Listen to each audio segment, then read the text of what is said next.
Hello, everybody. I'm a practicing therapist and a doctoral student of psychology. Today, I want to talk about how self respect makes an avoidant take you more seriously.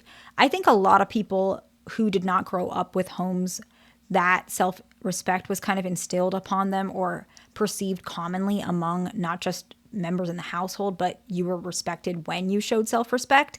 A lot of people who don't have those dynamics, they don't know what self respect looks like. They think self respect is, oh, when somebody is mean to me, I'm going to go silent on them. That is not self respect. That looks like a poor sense of communication.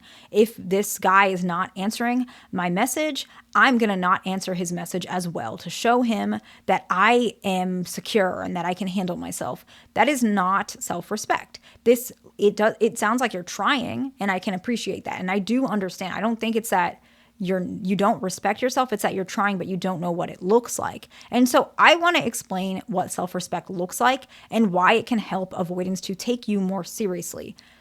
First one is actually being open how you want to better yourself. People do not understand that before self-respect comes with how people treat you, it's how you treat yourself.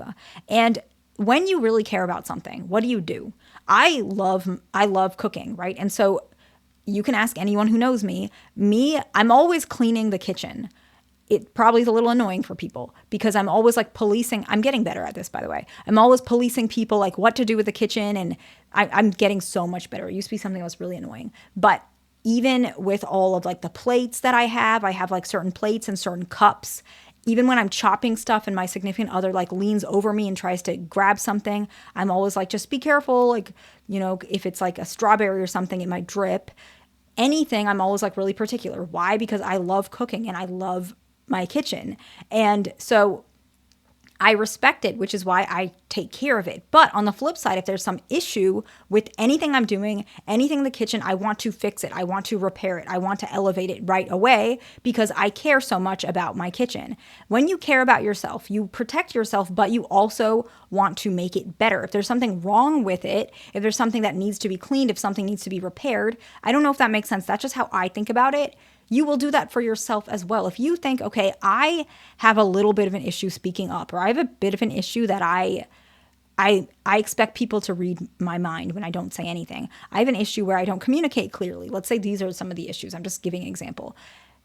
You want to fix those things because you love yourself. You respect yourself. It starts inwardly. The things you care about, you give it more attention. You care about your car, you're always making sure it's clean. You're always doing certain things. My significant other, he names his cars. He names his grill. Like, I don't have a name for my car, but he has certain items, he has like names for them. I believe it's because he cares a lot about them, but he's also making sure everything's okay with those things. You pay attention to those things. You do it to yourself. Okay. The next one is taking accountability when you do something. This is of the same vein. When you do something, you want it better. I'm not saying you're going to be harsh towards yourself, but you want what's better. You might say, you know what? Let's say you care about your fitness and you haven't been exercising in a while and you're like, you know what? I feel like I'm getting a little bit weaker. I want to start improving my strength. That's something I value of myself, and I know I haven't been doing that. Let me take accountability for that. You can also do that in relationships. You know what?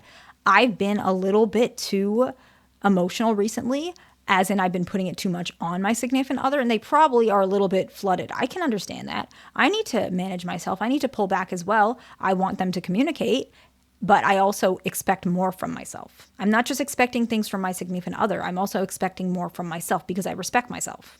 Okay. The next one is holding them accountable. As we had mentioned, not only do you want what's best for you, you want what's best for people that you let in your life.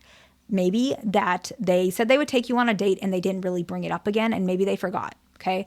You mentioned you wanted to take me on a date this weekend and you didn't ask me. Is everything all right? You can be honest with me. You don't want to start, you forgot. This is why it's so difficult to be with you. You never want to start that way because you are a respectful person. You don't talk disrespectfully towards other people. You come up with a way that you guys can meet in the middle. Is everything all right? And they can mention the truth of the matter is that I wasn't ready to meet you this weekend, but I was afraid that you would get upset. Then you can say, I appreciate you being honest with me. Let me know when we can hang out because I do think that's important for us. I don't mind waiting a little bit, but I also want you to understand that this is important to me and I want us to meet in the middle. Something very simple. The next point is talking about managing your disappointment. A lot of people who have attachment issues, particularly if they're anxious or fearful, leaning anxious, What they actually do is they take disappointment and it is very external. And there should be a balance between internal and external. But often, individuals who are a little bit more dysregulated in this regard, they do struggle with keeping it fully, like not fully internal, but balancing between internal and external. What does external disappointment look like? It's usually blaming yourself, blaming other people, not knowing how to manage what has happened. So let's give an example of you're disappointed with your boss. This is fully an example. This is exaggerated for example purposes so that you know what I'm talking about. It's just to illustrate. I don't think any of you guys would ever do something like this, okay? Let's just say your boss was disappointing.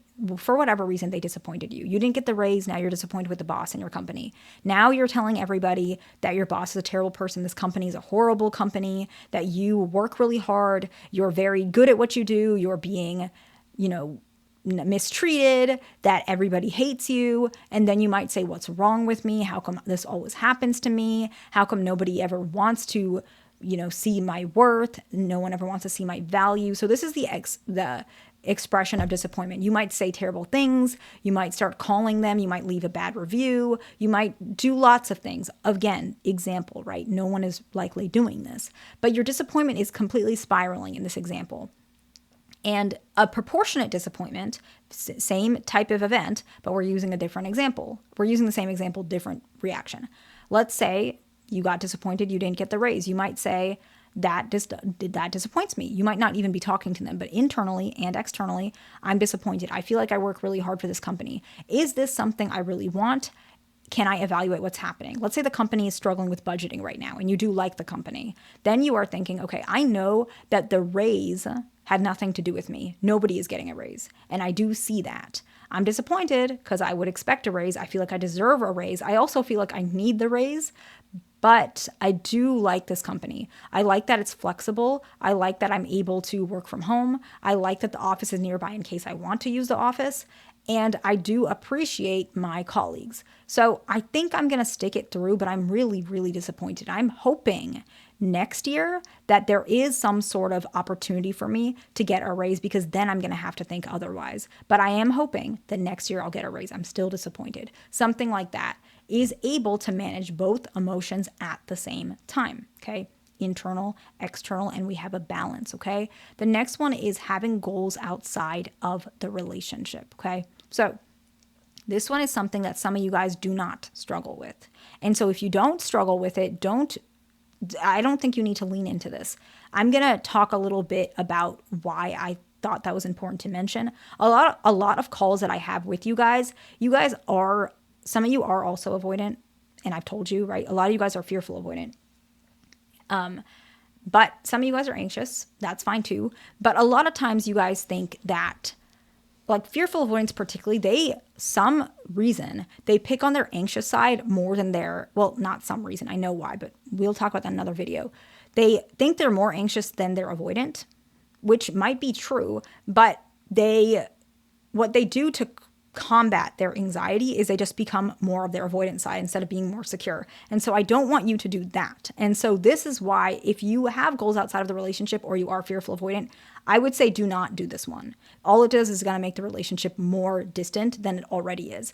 If you are anxious, preoccupied, or you're secure and you're thinking, okay, it doesn't hurt for me to have more hobbies, that makes sense. But some avoidants, they have like lots and lots and lots of hobbies. And if you just want to add more, all it's going to do is you're going to have like 20 hobbies, then your boyfriend or your girlfriend has like 20 hobbies, and there's not enough room for the relationship. So only if this one applies. In fact, all of these only if it applies, but especially this one. If you would like, and it does benefit your relationship, adding some goals and hobbies outside of the relationship can help.